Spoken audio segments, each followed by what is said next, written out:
ഇന്ന് വൈദ്യുതിയുടെ ഉപയോഗം എന്നത് അങ്ങേയറ്റം ജനങ്ങൾക്ക് ദുരിതം വാരി വധച്ചുകൊണ്ടിരിക്കുക.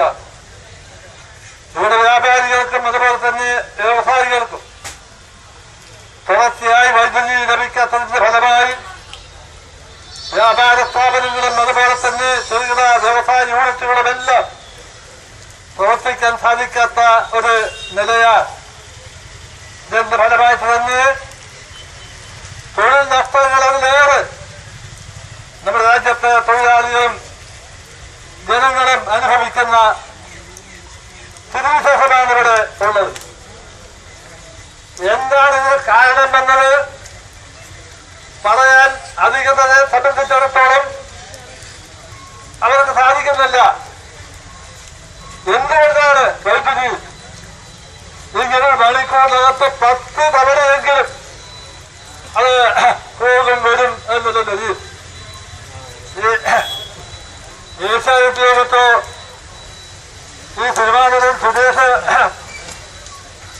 അദ്ദേഹത്തിന്റെ കോടീശ്വരൻ പരിപാടിയിൽ വന്നു പോയി എന്ന് പറയുന്ന വളരെ രസകരമായിട്ടുള്ള പരിപാടി ഉണ്ടായിരുന്നു. അതുപോലെയാണ് ഇപ്പോ വൈദ്യുതി വന്നു പോയി.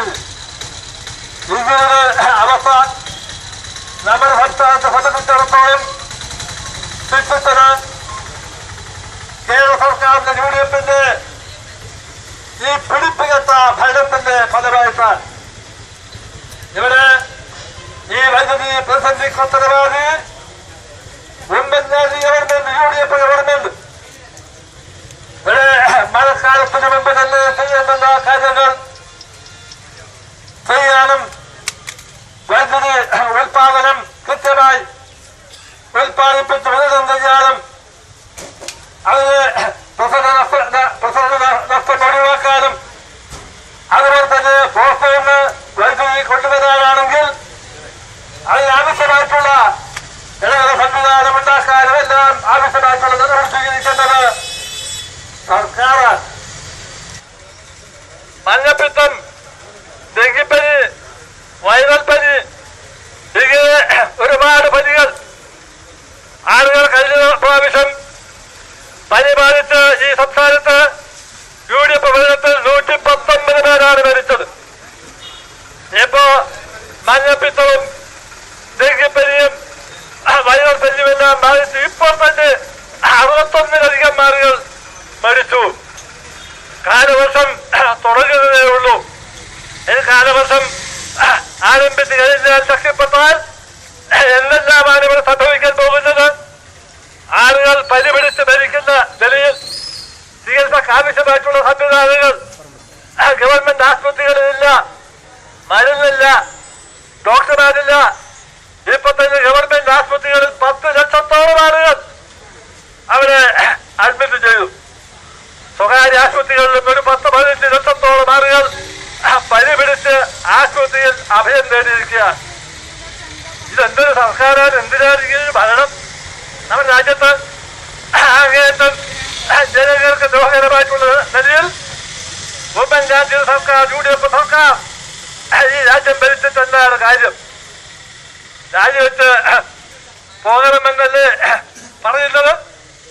ആ നിലയിൽ നമ്മുടെ ജനങ്ങളോട് ഒരു കടപ്പാടും ഒരു കടവിയും നിർവഹിക്കാൻ കഴിയാതെ നമ്മുടെ സംസ്ഥാനത്തെ ആകെ തന്നെയും വൈദ്യുതി മേഖലയിലും അതുപോലെ തന്നെ മറ്റു മേഖലകളിലുമെല്ലാം വലിയ പ്രതിസന്ധി സൃഷ്ടിക്കുന്ന ഈ ഗവൺമെന്റിന്റെ നടപടിക്കെതിരായിട്ടുള്ള വമ്പിച്ച ജനരോഷം പ്രതിഷേധം നമ്മുടെ സംസ്ഥാനത്ത് ശക്തിപ്പെട്ടു.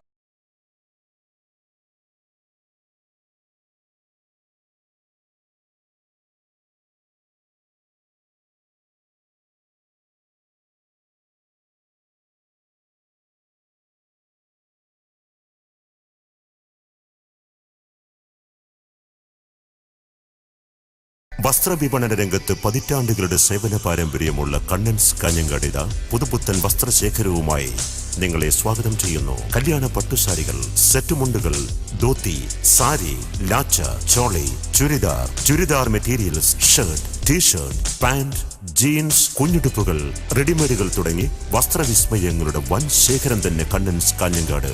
നിങ്ങൾക്കായി ഒരുക്കുന്നു. കണ്ണൻസ് കാഞ്ഞങ്ങാടിന്റെ വസ്ത്രലോകത്തേക്ക് നിങ്ങളെ സ്വാഗതം ചെയ്യുന്നു. Kannan's textiles and readymade, main road, Kanhangad. Kannan's, ഉത്തര മലബാറിന്റെ സമ്പൂർണ്ണ കുടുംബ വസ്ത്രാലയം.